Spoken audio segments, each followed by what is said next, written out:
제가 오늘 여러분들께 전달하고자 하는 가장 큰 핵심 메시지는 뭐냐면 지식의 습득이 아니라 습관을 얻어가는 거에 방점을 맞춰봤어요. 우리가 세븐헤빗이라는 걸 배워서 지식을 잔뜩 얻어갔다 하더라도 내가 삶에서 이게 습관화가 되지 않으면 이거는 그냥 그림의 떡을 본 거에 불과하잖아요. 핵심은 우리가 배운 것이 내 삶에 적용되고 체득되고 습관화 되느냐 안 되느냐, 이게 교육의 목적이 달성이냐 아니냐, 이렇게 갈라져요.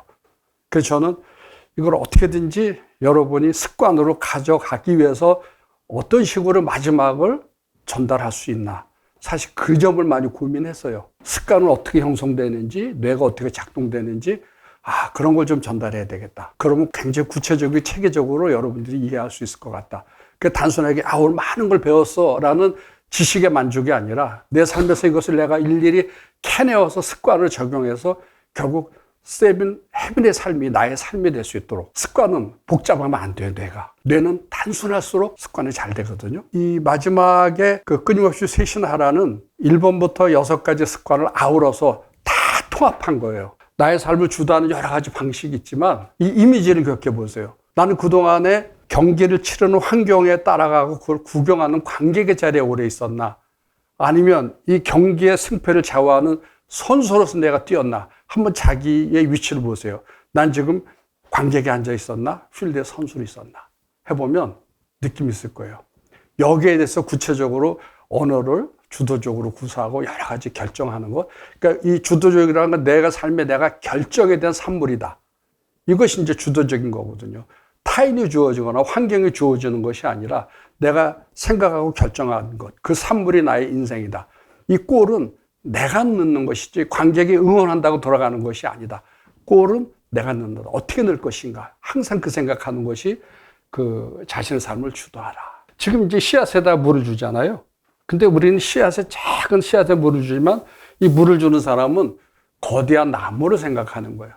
이 씨앗에 물을 주는 게 아니라 거대한 나무에다 물을 주는 마음. 어떨까요? 좀 다르지 않겠어요? 이것이 끝을 생각하며 시작하라. 그 화가가 그림을 그릴 때 점선, 실선을 그리지만 하나하나 그려감으로 인해서 마지막에 최고의 걸작품이 나오는 거거든요. 그래서 화가는 그림을 그릴 때 어떤 그림을 그리겠다는 걸 이미지를 다 형상화합니다. 그리고 형성한 것을 향해서 선 하나 긋고 점을 찍어서 나중에 걸작이 완성되거든요. 그것이 끝을 생각하며 시작하는 거예요. 그래서 여러분 삶에 내가 주도적이 되기 위해서는 삶의 분명한 목표를 그리고 만드는 거죠. 끝을 생각하는 이 끝은 사람마다 달라요. 그 기간마다 달라요. 사계절이 있잖아요. 봄은 어떤 꿈을 꿀까요? 꽃을 만개한 동산을 꿈꿀 거예요. 그렇죠? 그래서 꽃을 필 거예요. 여름은 어떤 꿈을 꿀까요? 가지를 활짝 펴서 초록의 향연을 이 세상에 가득 초록의 세상을 만드는 것. 그게 여름의 꿈일 거예요. 가을의 꿈은 성장이 아니라 탐스러운 열매를 맺히는 그런 꿈을 꿀 거예요. 겨울은 뭐죠? 그렇죠. 휴식이죠. 내려놓고 버려서 휴식을 취하는 거. 그러니까 각 계절마다 꿈이 달라요. 그럼 여러분들도 꿈이 다 다르지 않겠어요? 여러분의 끝이 다 다를 거예요. 그런데 꿈이 없다면 내가 무엇을 해야 될지, 무엇을 주도해야 될지 주도성이 상실되는 거거든요. 봄이 꽃을 피우기 위해서는 주도적으로 어떻게 해야 되는가? 햇빛과 비바람을 잔뜩 품어서 땅속에 있는 씨앗을 튀어내겠다. 어떤 이런 작용을 할 수 있는데 그런 꿈이 없다면 씨앗은 하나 그대로 죽어버리지 않을까. 그래서 여러분들이 끝을 생각하며 시작하라는 것은 나의 삶의 그림, 나의 걸작을 미리 생각해 보는 것이다. 소중한 것을 먼저 알아. 저는 이 대목이 공부하기 참 어려운 게 뭐냐면 솔직히 여러분들이 소중한 거를 몰라서 못할까요? 다 소중한 게 뭔지 알아요. 근데도 뭔지 안 되는 이유가 있어요. 그 이유가 뭘까? 사람은 소중한 것을 먼저 하는 게 아니라 내가 좋아하는 것을 먼저 하려고 그래요. 그리고 내가 하고 싶은 것을 먼저 하려고 그러고 그 다음에 내가 잘하는 것을 하려고 해요. 마지막으로 해야 되는 것을 하려고 해요. 근데 놀랍게도 소중한 거는 대부분 내가 해야만 하는 것들에 많이 포진이 되어 있어요. 그래서 힘든 거예요.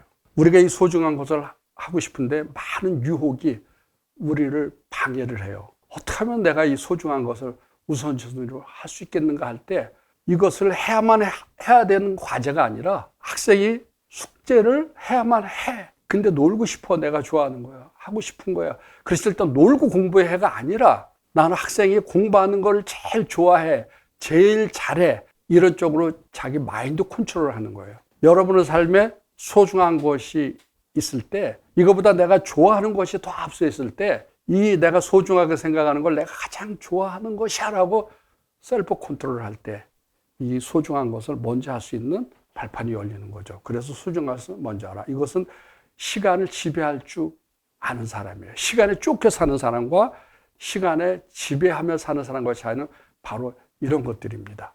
그래서 소중한 것을 먼저 알아. 나는 시간을 지배할 줄 안다. 이렇게 설명을 했고요. 승승을 생각하라. 이 그림 자체가 어때요? 누구는 트로피라고 누구는 찌그러 있고, 운동 경기 링 위에서 챔피언 배트맨 사람과 이런 사람, 참 그게 보기가 아름다워요, 삶이. 스포츠니까 어쩔 수 없지만 이 그림은 모두가 행복하잖아요. 이게 우리가 살고 싶은 지상 낙원이고 우리가 꿈꾸는 세상이거든요. 이것은 여러분이 알다시피 앞에는 독립, 개인의 승리였다면 여기서부터는 상호 의존, 그 대인관계의 승리로 이어지는 거예요. 나를 넘어서 이 세상과의 관계. 그래서 이 세상은 항상 타인이 나와 함께 한다는 차원에서 타인에 대해서 입장을 생각하고 배려하고 수익을 같이 나눌 줄 알고 이러한 관계에서 생각한다. 그래서 우리 여기 나와 있지만 그 파이가 있는데 파이 조각은 항상 정해져 있다. 내가 덜 먹으면 남이 더 먹고 남이 더 먹으면 내가 덜 먹으니까 내가 더 차지해라는 그것이 아니라 여기서는 풍요의 법칙이 있어서 파이가 정해진 것이 아니라 우리가 힘을 합쳐서 파이를 훨씬 더 키울 수 있다. 풍요롭다. 이 세상은 제한이 되어 있는 것이 아니라 우리가 서로 힘을 합쳐서 모으면 얼마든지 커질 수 있다. 풍요의 법칙이 작용하는, 이건 사실이에요. 이 세상에는 우리가 생각하는 것 이상으로 어마어마한 풍요가 있어요. 근데 그것을 우리가 제한할 뿐이에요. 우리 눈으로서 상대방이 많은 이익을 가져가면 내가 이익이 적어, 이런 게 아니에요. 상대방이 많은 이익을 내어줘도 그만큼 나한테도 엄청난 이익이 돌아와. 이것이 승 법칙인데 이것은 작용해요. 이 세상에서 성공하는 모든 기업가들의 마인드가 이렇게 돼 있어요.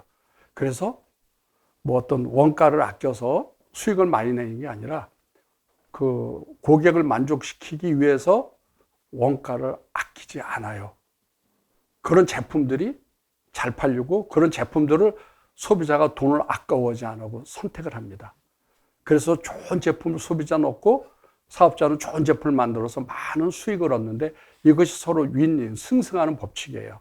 내가 많은 이익을 얻기 위해서 원가를 아끼고 그러면 될 것 같지만 아니에요. 그런 제품들은 소비자가 기가 막히게 알고 외면을 해요. 그래서 이 승승의 법칙은 항상 선을 추구하는 거예요. 선의 법칙. 그것이 모두를 풍요하게 한다. 이렇게 얘기할 수 있어요. 그 다음에 먼저 이해하고 다음에 이해시켜라에 대해서는, 근데 여러분 사람의 인체의 구조가 이걸 이미 얘기하고 있어요.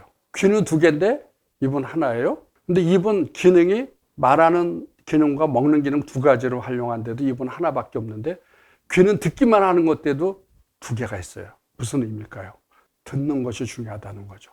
귀가 두 개예요. 두 번 들으라는 거예요. 두 번 듣고 한 번 말하라. 이건 하나의 법칙과 같아요. 먼저 이해하고 다음에 이해시켜라 할 때, 그러니까 의사가 환자를 먼저 이해하고 선생님이 학생들을 먼저 이해하는 것이거든요. 변호사가 이 사건을 구상하기 전에 이 사건의 본질이 무엇인지 먼저 파악하고 모든 것이 먼저 이해가 선행이 되어야 되는 거죠. 그러니까 모든 전문가들도 그렇게 하듯이 우리가 인생을 살아가면서 수많은 대인관계를 하면서 나의 뜻과 의도를 우리는 늘 관철시키기 위해서 하나밖에 없는 입을 먹어야 되고 말아야 되고 바쁘게 했어요. 귀는 두 개가 열려 있어요. 자동으로 두 개씩이나. 우리는 귀를 열자. 이것이 먼저 이해하고 다음에 이해시켜라. 이것이 역지사지의 뜻이다. 이렇게 설명을 드릴 수가 있습니다. 이 시너지는 이론과 똑같은 거예요. 판자 하나하나는 쉽게 쪼개지지만 두 개를 합쳤을 때 잘 안 쪼개지는 거예요. 이게 시너지를 활용한다는 거죠. 우리가 흔히 얘기할 때 볕짓잔도 맞들면 낫다. 혼자서는 너무 힘든데 마주들면 훨씬 가볍잖아요. 이렇게도 얘기할 수 있을 거예요. 내가 빵이 많아요. 근데 내가 빵이 많은 사람을 찾아가야 되겠어요? 음료수를 갖고 있는 사람을 찾아가는 게 맞겠어요? 빵을 가진 사람은 음료수를 찾아가야 되죠. 그 음료수를 가진 사람 마찬가지죠. 음료수에 간 사람이 음료수 가진 사람 찾아가면 되겠네요. 빵을 가진 사람이죠. 그래서 음료수와 빵을 서로 교환해서 나눠 먹을 때 아름다운 그 시너지가 창출될 수 있거든요. 그래서 내게 없는 것, 나와 다름을 우리는 경계하고 그러는데 그게 아니라 나와 다름을 인정하고 존중하는 걸 뛰어넘어서 기뻐하고 즐거워하는 것입니다. 시너지라는 것은 우리가 타인과의 다름을 인정을 넘어서 그것을 존중을 넘어서 너무 기뻐하고 좋아하는 관계. 여기서 시너지가 창출되고 상호 협력이 되는 거죠. 그 우리는 만날 때 저 사람 내만 같지 않아가 아니라 내만 같지 않기 때문에 저 사람한테 얻을 게 많다. 이런 관련으로 접근할 때 이 시너지가 창출이 돼요. 그 다음에 이제 끊임없이 스시나라가 이제부터 이제 제 과목입니다. 여기까지는 제가 앞에 한번 지방식 요약을 한 거고요.